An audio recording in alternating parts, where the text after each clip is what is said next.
até semestralmente, não mensalmente como os fundos imobiliários. Então a previsibilidade de renda caindo na tua conta, ela não é assim com ações. Existe uma previsibilidade de que daqui a 3 meses vai cair, daqui a 6 meses vai cair, mas não todo mês. Tem uma empresa ou outra ali que paga todo mês, mas isso não é regra e não é o que a gente vê aí como constante. A questão é que isso não é um fator negativo. O dividendo vai cair de 3 em 3 meses, mas vai cair. De 6 em 6 meses, mas vai cair. Em contrapartida, a ação da Petrobras, da Itaúsa, da WEG, Taesa e outras empresas também desse tipo que estão há muito tempo na bolsa e que mostram crescimento ano após ano, essas ações desse tipo é que fazem o teu patrimônio alavancar, é que faz o teu patrimônio subir exponencialmente. É onde o teu patrimônio realmente cresce. Como é essa diferença entre ações e fundos imobiliários na prática? Um bom fundo imobiliário hoje, e mais uma vez eu lembro do KNCR11, que é um ótimo fundo imobiliário, fiz um vídeo dedicado sobre isso, ele vai entregar entre 12% e 14% ao ano de rendimento. Uma ação, mesmo que seja uma boa ação, com qualidade, bons fundamentos, e com bom potencial de valorização, bom, ela deve entregar para você uns 6 a 10% no máximo. Então não vale a pena porque a ação paga menos dividendo? Sim, a ação paga menos dividendo. Mas quem disse que não vale a pena? Lembre-se, a ação tem o potencial de valorização da cota. É de transformar o teu patrimônio de 12 mil reais em 50 mil. De 50 mil nos teus primeiros 100 mil, e aí por diante. Enquanto um fundo imobiliário tende a seguir o valor do patrimônio do fundo, que obviamente cresce, mas cresce devagar, geralmente seguindo a inflação, uma ação pode subir 100%, 200%, e diga-se de passagem, eu já mencionei várias empresas aqui, em vários vídeos, é só você pesquisar aí no passado, de ações que eu falei, olha, tá muito barata, tem grande potencial de valorização. E a ação subiu 8%, 100%, 200%, até mais. Isso é característica de um negócio que tem potencial de crescimento. Eu já vi isso acontecer na minha carteira várias vezes. Se você segue esse canal aqui há bastante tempo, com certeza você também já viu isso acontecer na tua carteira. Não é teoria, é prática, é constatação. Você, escolhendo boas empresas, você vai constatar de que o seu dinheiro aplicado naquela empresa, em um determinado espaço de tempo, vai multiplicar por 2, 3, 4, 5, 6 vezes ou mais. A Petrobras, por exemplo, é uma empresa que eu falo aqui há bastante tempo. Na verdade, eu invisto na Petrobras desde sempre. Nos primeiros vídeos aqui do canal, aí tem mais de 3 anos, né, eu já falava sobre a minha compra de Petrobras. Essa empresa, a Petrobras, ela multiplicou o valor 18 vezes nos últimos 10 anos. Então, quem investiu R$1.000, a cada R$1.000 se transformou 18 mil reais. Considerando, obviamente, né, dividendos, juros sobre o capital próprio e valorização da cota. Voltando a falar sobre fundos imobiliários, quando você investe em fundos imobiliários, é como se você fosse o dono de um imóvel e você recebe aluguel, ok? O aluguel vem todo mês, é previsível, você sabe quanto você vai receber. Na ação, para você entender a diferença, é como se você não fosse dono de uma casa ou você recebesse aluguel.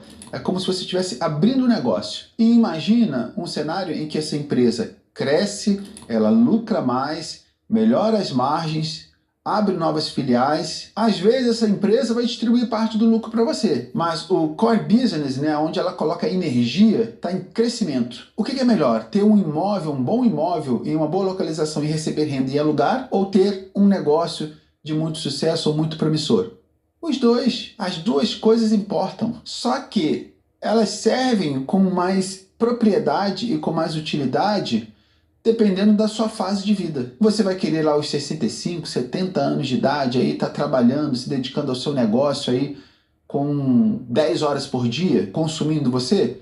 Talvez sim, talvez não. Talvez você seja aquela pessoa que está lá agora querendo viajar, se dedicar à família, curtir a sua vida, recebendo só dividendos. Então uma carteira de investimentos, ela não está escrita na pedra o que ela vai ser no começo, né, quando você iniciou o seu projeto, e até o final. Ela pode sofrer alterações e readequações para cada momento da sua vida. Bruno, eu entendi de que os dois são muito interessantes. Tem funções diferentes e eu quero os dois. Agora, para receber renda passiva de R$1.000 por mês, não é melhor investir só em fundos imobiliários? Esse raciocínio faz muito sentido, por causa da característica do produto dos fundos imobiliários.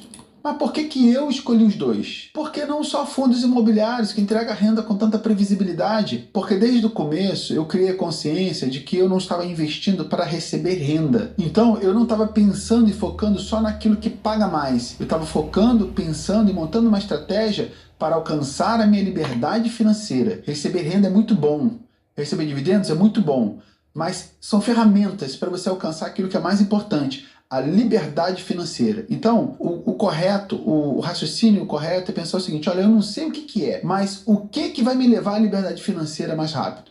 Essa é a pergunta que tu tem que fazer. E a resposta para essa pergunta, ela é bastante certeira. Nenhum dos dois sozinho. Olha só, deixa eu te contar. Quando eu comecei, já falei, né? Eu estava com 40 anos de idade, R$ 500. Não só isso, mas também mencionei, né? Acrescentado a isso, não mais dinheiro, mas um medo enorme de depender do INSS. Esse, sinceramente, eu considero esse o terceiro elemento. Quem não está preocupado com o futuro, não segue, não vai adiante. E isso estava na minha mente, estava me consumindo. A preocupação com a reforma da Previdência. E que já teve outra e que terão outras. Importante alerta. Então eu tinha sim um medo real de chegar à minha velhice e não ter o mínimo de qualidade de vida depois de passar tantos anos trabalhando. Eu não queria envelhecer dependendo dessa incerteza do INSS ou dependendo dos meus filhos para poder me ajudar, ou quem sabe até da sorte. Não, eu não quero contar com sorte. E um detalhe importante, eu tinha percepção e sempre tive de que eu não podia perder muito tempo, eu estava com 40 anos. Cada ano que passava era um ano a menos que o juro composto deixava de trabalhar para o meu dinheiro, trabalhar ao meu favor, fazendo o meu dinheiro multiplicar. Então eu precisava das duas coisas ao mesmo tempo. Primeiro, renda mensal com previsibilidade vinda de fundos imobiliários, bons fundos imobiliários. Eu precisava também daquele efeito psicológico de ver renda caindo na minha conta. Quanto mais aumentava, mais me motivava. Quando você vê aí 30, 50, 100 reais caindo na tua conta todo mês, você passa daquela ideia do tipo assim: olha, isso não funciona para mim, isso não é para mim,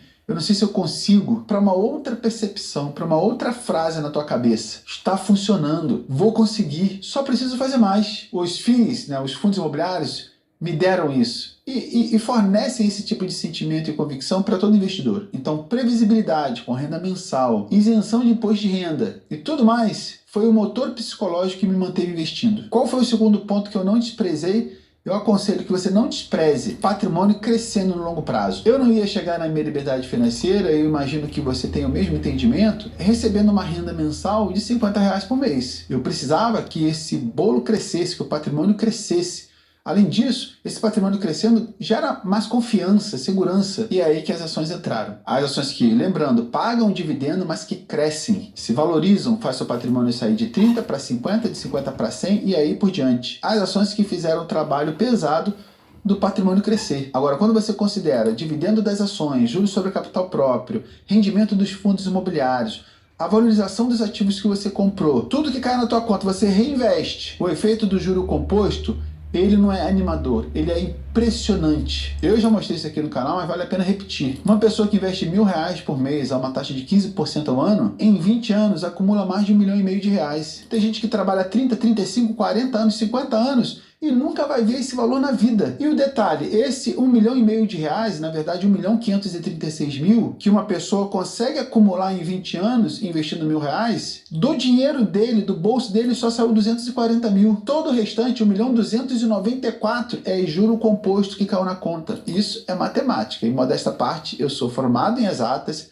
pós-graduado em exatas e eu fiz essa conta várias vezes. Isso acontece. Só que acontece para quem começa primeiro, né? Tem que começar, e quem tem a disciplina de continuar, não interromper esse processo. E é claro, a gente está falando também de um cenário nessa simulação, daquela pessoa que pega todo o rendimento que cai na conta e reinveste. E nesse caso aí é lógico, né? É só não ter o trabalho de tirar. Caiu na conta, compra mais cotas. Ah, caiu um rendimento aqui, R$ 180. Opa, compra tudo de cotas. Caiu mais 200 e pouco ali. Opa, compra tudo de cotas ali. Eu vou receber mais dividendos. E assim por diante. Tudo que cai na conta volta para a carteira, investe R$ 1.000 por mês, em 20 anos você é mais do que milionário.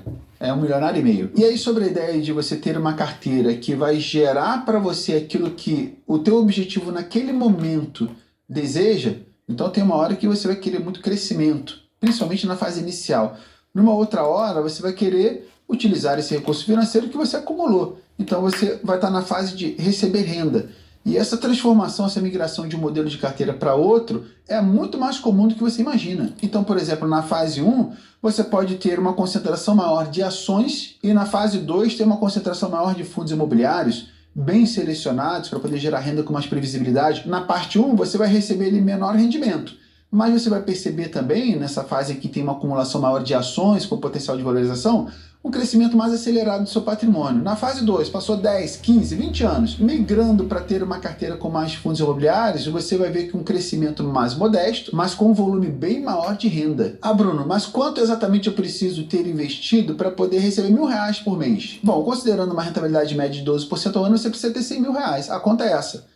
100 mil, 12%, vai dar 12 mil, mil para cada mês. Isso é perfeitamente alcançável com uma boa carteira de fundos imobiliários e boas ações. Então você precisa ter um total de 100 mil, ok? Ah, mas Bruno, eu não tenho 100 mil. Ah, eu não vou conseguir juntar 100 mil. Eu falo a mesma coisa que eu falei para um amigo meu, tá? Isso bem recentemente. Você não precisa ter 100 mil. Você precisa chegar aos 100 mil. Parece um pouco confuso, mas eu vou explicar. A diferença entre os dois é o reinvestimento e o tempo. Se você investir, por exemplo, R$500 por mês, eu tô falando R$500, não 5 mil, e tiver uma rentabilidade boa aí, interessante, 14% ao ano, diga-se de passagem, o Ibovespa subiu mais de 20 ano passado. Em 10 anos você acumula 132 mil. Só que desse total, só 60 mil você investiu. O restante veio de juros. Essa dinâmica vale para qualquer valor. E quanto mais o tempo passa, essa diferença é maior. Então a pergunta que você deve fazer não é como eu junto 100 mil. A pergunta deveria ser o seguinte, olha, como é que eu começo isso logo? Como começar e aportar com consistência e não parar? Mas começar logo, porque basta isso e deixar